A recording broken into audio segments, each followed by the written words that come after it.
Emozione grandissima, come penso sia naturale per me ricevere questo premio oggi è veramente un motivo di grandissimo orgoglio sia professionale che personale, perché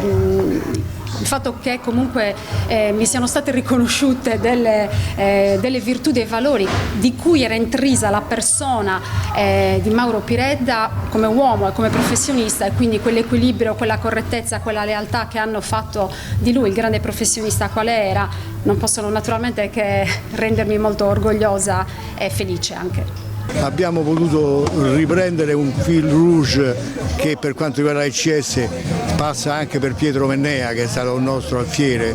fantastico e che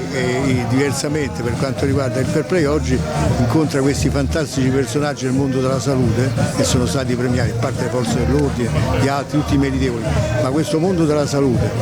che esprime il concetto di solidarietà, di protezione per i più fragili è veramente straordinario e si sposa con questa idea di creare la figura del medico fair play ancora negli anni 10, sempre qui a Sassari con gli amici Sassari. Un graditissimo ritorno non solo per la premiazione e il coinvolgimento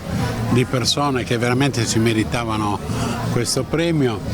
per aver incontrato dopo tanto tempo anche il nostro presidente nazionale Ruggero Alcantenini, e quindi c'è da essere sicuramente soddisfatti. Devo ringraziare tutto il gruppo di lavoro,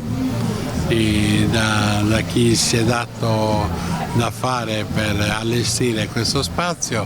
a chi ha condiviso con me alcune decisioni importanti da portare avanti.